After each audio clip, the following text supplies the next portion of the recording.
Assalamualaikum warahmatullahi wabarakatuh.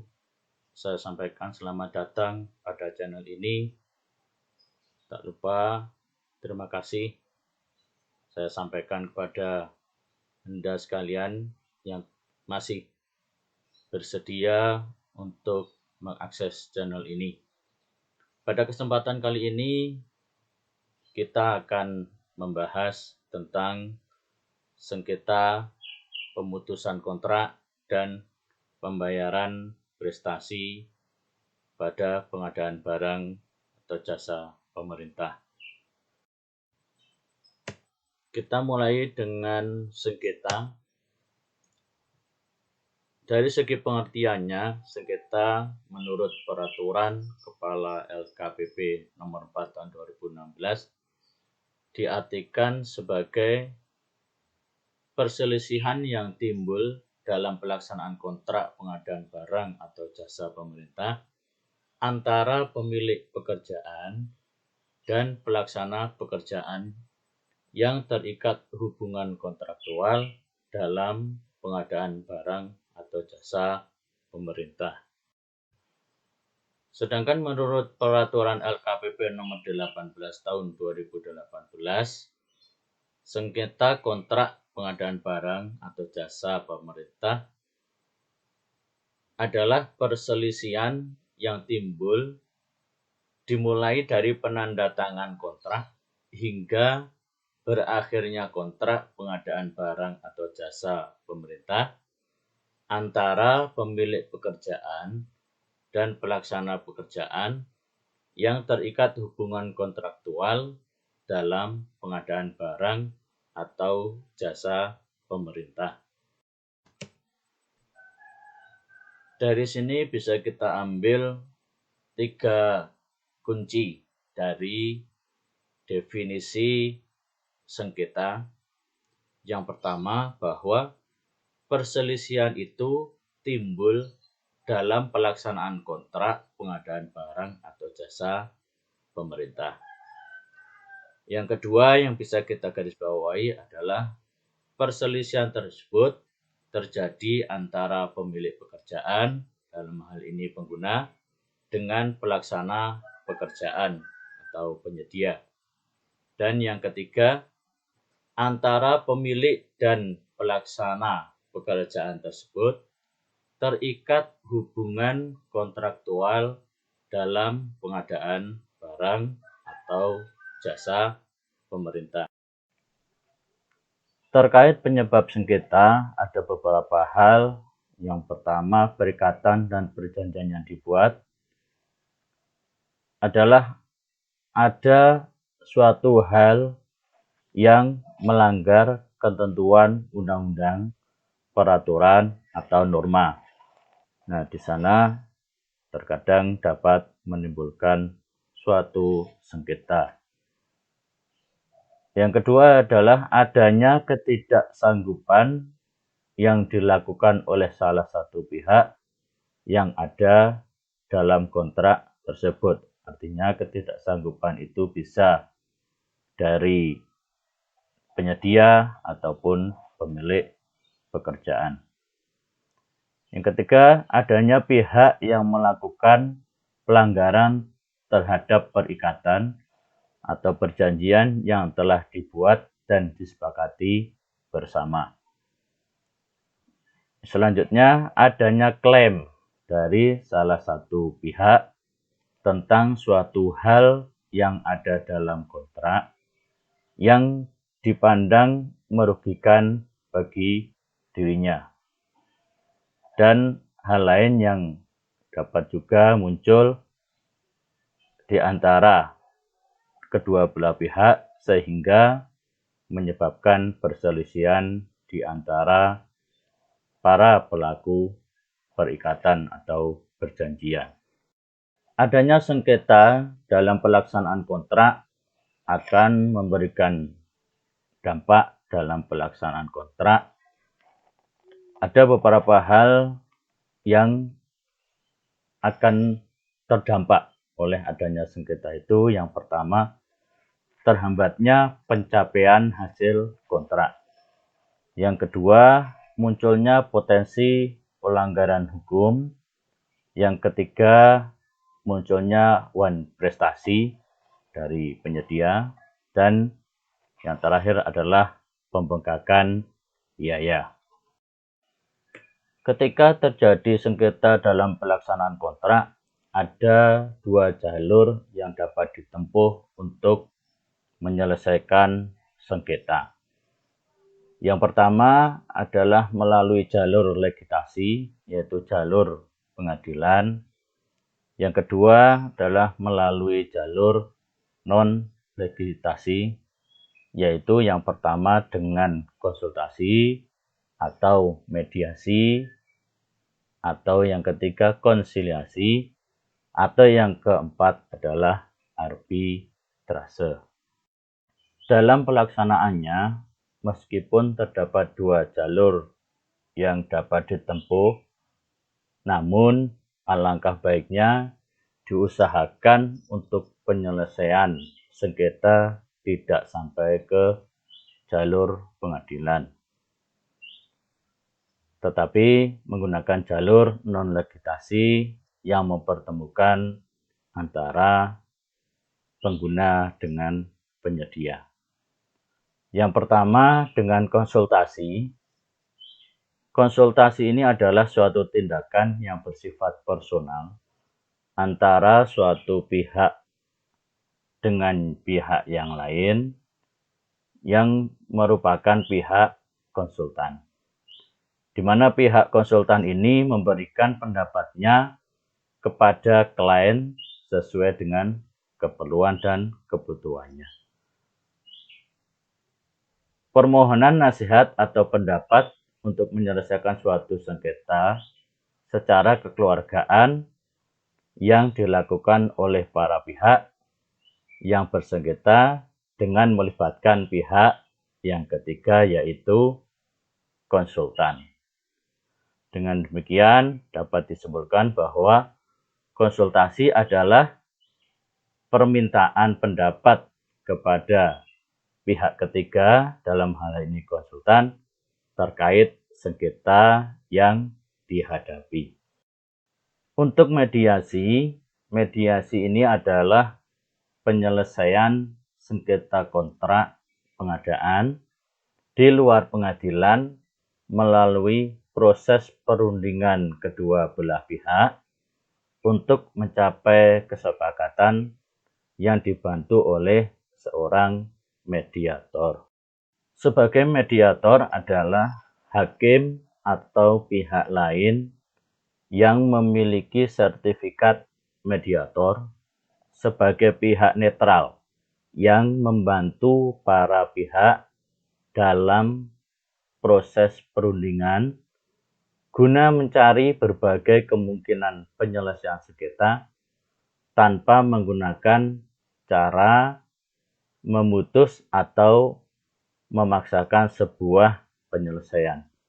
Dalam melaksanakan fungsinya, mediator melakukan beberapa hal.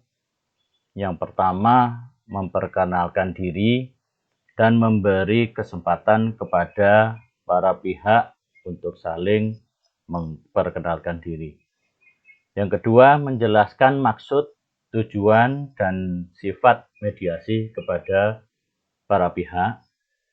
Yang ketiga adalah menjelaskan kedudukan dan peran mediator yang bersifat netral dan tidak mengambil keputusan. Kemudian, ia membuat aturan pelaksanaan mediasi bersama para pihak yang bersengketa. Selanjutnya, menjelaskan bahwa mediator dapat mengadakan pertemuan dengan satu pihak tanpa kehadiran pihak yang lain. Mediator juga menyusun jadwal mediasi bersama para pihak dan mengisi formulir jadwal mediasi.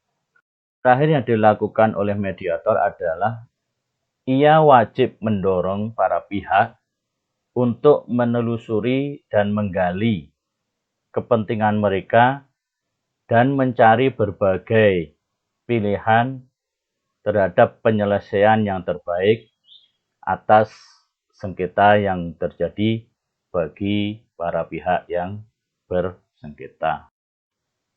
Yang ketiga dari jalur non-legitasi adalah konsiliasi. Diartikan sebagai penyelesaian sengketa kontrak pengadaan yang dilakukan di luar pengadilan melalui proses perundingan kedua belah pihak untuk mencapai kesepakatan yang dibantu oleh seorang konsiliator. Konsiliasi ini adalah sebuah proses di mana para pihak dalam sengketa setuju untuk memanfaatkan jasa seorang konsiliator yang kemudian bertemu dengan pihak-pihak secara terpisah dalam upaya untuk menyelesaikan perbedaan mereka. Yang terakhir dari jalur non-legitasi adalah arbitrase, yaitu penyelesaian sengketa kontrak pengadaan yang dilakukan di luar pengadilan dan dilakukan oleh arbiter atau majelis arbiter. Arbiter adalah orang perorangan yang karena kompetensi dan integritasnya dipilih oleh para pihak yang bersengketa untuk memeriksa dan memberikan putusan atas sengketa yang bersangkutan. Para pihak berhak menunjuk arbiter, dan arbiter pun berhak untuk menerima atau menolak penunjukan tersebut. Adapun majelis arbiter adalah sekumpulan arbiter yang berjumlah ganjil, minimal 3 arbiter, yang diusulkan para pihak dan atau ditunjuk oleh Sekretaris Layanan Penyelesaian Sengketa Pengadaan untuk memeriksa dan memutuskan sengketa kontrak pengadaan. Pada pelaksanaannya, arbitrase dilakukan paling lama 90 hari kerja sejak permohonan diterima dengan lengkap. Apabila permohonan yang diajukan tidak diputus dalam jangka waktu sebagaimana tadi 90 hari, layanan penyelesaian sengketa kontrak pengadaan wajib menetapkan putusan paling lama 30 hari kerja sejak jangka waktu tersebut terlampaui.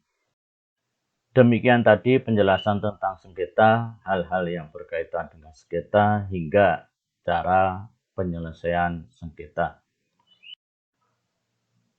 Untuk selanjutnya kita akan membahas tentang pemutusan kontrak, yaitu tindakan yang dilakukan oleh pihak yang melakukan perikatan atau perjanjian atau kontrak karena ada permasalahan yang memerlukan tindakan untuk menghentikan dan tidak melanjutkan lagi kegiatan yang disepakati.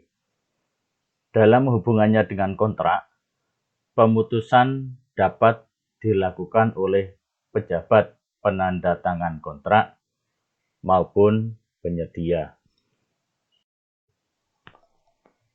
Dalam peraturan LKPP nomor 8 tahun 2018 tentang pedoman pelaksanaan pengadaan barang atau jasa melalui penyedia, menjelaskan bahwa pemutusan kontrak adalah tindakan yang dilakukan oleh pejabat penandatangan kontrak atau penyedia untuk mengakhiri berlakunya kontrak karena alasan tertentu.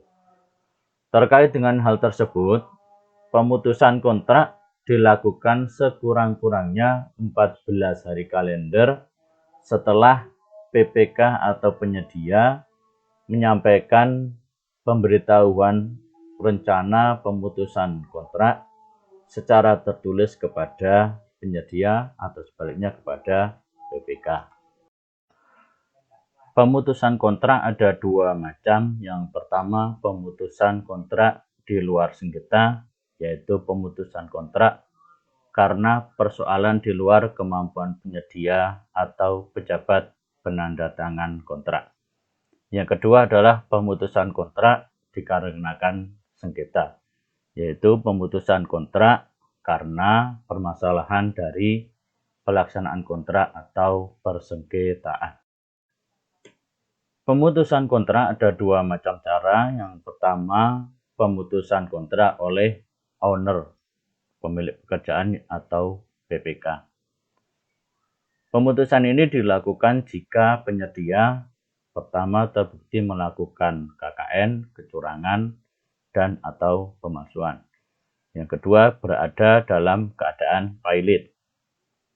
Yang ketiga, terbukti dikenakan sanksi daftar hitam sebelum penandatanganan kontrak. Yang keempat, penyedia gagal memperbaiki kinerja setelah mendapat surat peringatan kontrak kritis berturut-turut sebanyak 3 kali. Selanjutnya, penyedia tidak mempertahankan berlakunya jaminan pelaksanaan. Selanjutnya, penyedia lalai atau cedera janji dalam melaksanakan kewajibannya dan tidak memperbaiki kelalaiannya dalam jangka waktu yang telah ditetapkan. Dan pemutusan kontrak selanjutnya adalah kemungkinan penyedia tidak mampu menyelesaikan pekerjaan dengan tambahan waktu 50 hari. Selanjutnya, penyedia telah diberi tambahan waktu 50 hari, tetapi juga tidak bisa menyelesaikan pekerjaan. Sebab selanjutnya, penyedia menghentikan pekerjaan selama 28 hari kalender, dan itu tidak tercantum dalam kontrak dan tanpa sepengetahuan pengawas pekerjaan. Atau penyedia mengalihkan seluruh kontrak bukan dikarenakan pergantian nama penyedia. Cara yang kedua adalah pemutusan oleh penyedia. Pemutusan oleh penyedia dilakukan dengan alasan setelah mendapatkan persetujuan PPK, pengawas pekerjaan memerintahkan penyedia untuk menunda pelaksanaan pekerjaan atau kelanjutan pekerjaan dan perintah tersebut tidak ditarik selama 28 hari kalender. Atau PPK tidak menerbitkan surat permintaan pembayaran untuk pembayaran tagihan angsuran sesuai dengan yang disepakati dalam syarat-syarat khusus kontrak. Sebelum kita membahas pembayaran kontrak, kita perlu ketahui dulu bahwa kontrak itu berakhir apabila pertama, pekerjaan telah selesai dikerjakan. Yang kedua, hak dan kewajiban para pihak yang terdapat dalam kontrak sudah terpenuhi.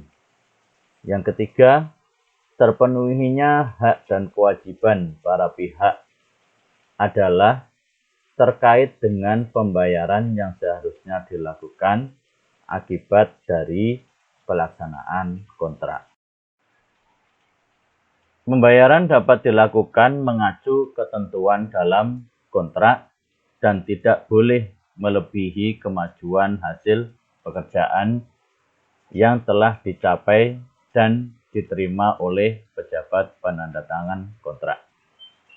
Pembayaran dilakukan terhadap pekerjaan yang sudah terpasang dan tidak termasuk terhadap bahan atau material dan peralatan yang berada di lokasi pekerjaan.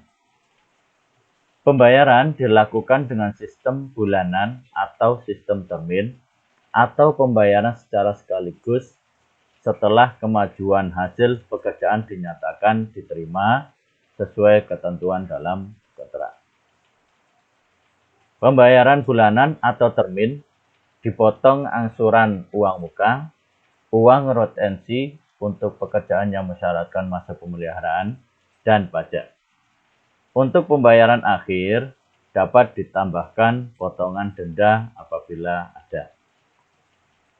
Untuk pekerjaan yang disubkontrakkan, permintaan pembayaran dilengkapi bukti pembayaran kepada subpenyedia atau subkontraktor sesuai dengan kemajuan hasil pekerjaan. Pembayaran dapat dilakukan sebelum prestasi pekerjaan diterima atau terpasang. Ini adalah sebuah pengecualian. Adalah untuk yang pertama, pengadaan barang atau jasa yang karena sifatnya dibayar terlebih dahulu sebelum barang atau jasa diterima.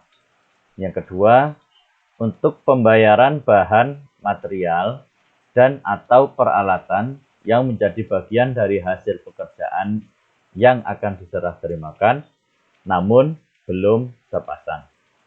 Atau yang ketiga, pembayaran pekerjaan yang belum selesai 100% pada saat batas akhir pengajuan pembayaran dengan menyerahkan jaminan atas pembayaran. Ketentuan lebih lanjut mengenai tata cara pembayaran termasuk bentuk jaminan diatur oleh Peraturan Menteri yang menyelenggarakan urusan pemerintahan di bidang keuangan negara. Sebagai dasar dalam pelaksanaan pembayaran, Perpres nomor 16 tahun 2018 menjelaskan bahwa yang pertama, pembayaran atas prestasi pekerjaan diberikan kepada penyedia setelah dikurangi angsuran pengembalian uang muka, retensi, dan denda. Retensi sebagaimana dimaksud pada ayat 1 tadi sebesar 5% digunakan sebagai jaminan pemeliharaan pekerjaan konstruksi atau jaminan pemeliharaan jasa lainnya yang membutuhkan masa pemeliharaan.